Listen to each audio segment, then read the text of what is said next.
आता भाग नंबर 2, न लग्न झालेली पोरांचं आता सांगतो ऐक.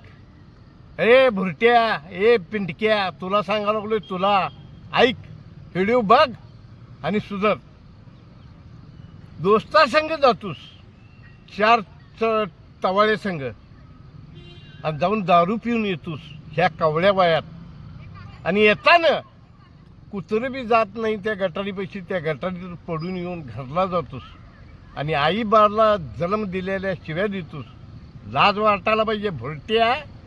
अरे पिंडक्या, तुला म्हणा लागलोय बेवड्या. जर माझं चुकलं असलं तर कमेंटमध्ये लिहून दे तसं.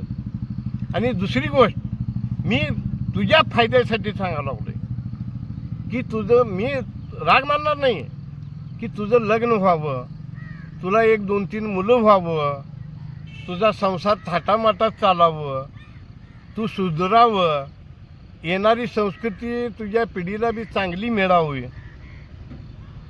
म्हणून सांगायला लागलो. इकडे बघ, इकडे बघ. अरे पिऊन येतोस ते येतोस आणि रस्त्यावर असं चालतोस आणि घर गाठतोस आणि दारू पिऊन ज्यानं जन्म दिलं आईवडिलांनी, 9 महिने पोटात ठेवलं तुला, 32 धारं पाजली, तुझी घाण काढली, टाळू भरलं, तुला खायला घातलं, बाण काबाळ कष्ट करून आणलं आणि तसल्याच मी शिवाय देतो. रे भुरट्या, ए पिंडक्या, तुला बोलायला लागलोय तुला.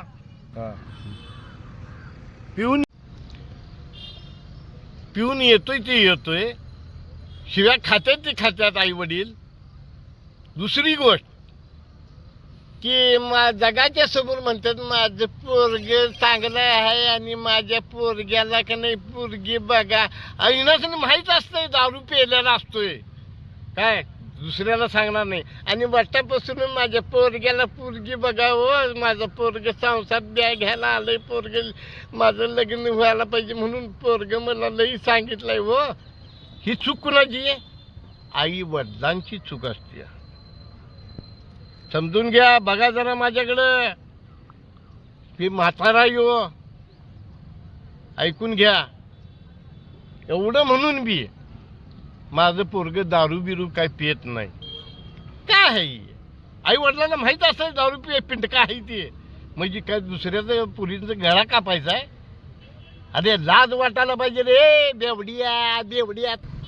बर, पोरगी बघायला जाताना पॅन्ट एकट्याची, शर्ट एकट्याचं, चप्पल एकट्याचं, गाडी एकट्याची, ते बी तिला भाडं नाही गाडीला.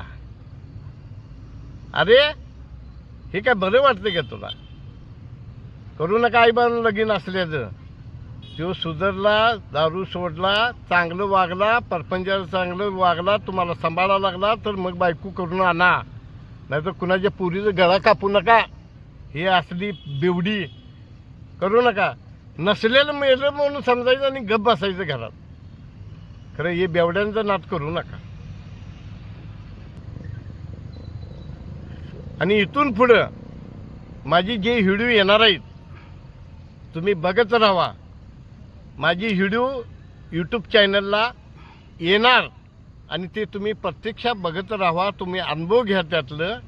दुसरी गोष्ट माझी सांगायची इच्छा आहे की सबस्क्राईब करा, लाईक करा, कमेंट टाका आणि मला कमेंटमधनं तुम्ही सांगा माझं काय चुकलं असलं माझं तर मी क्षमा मागतो.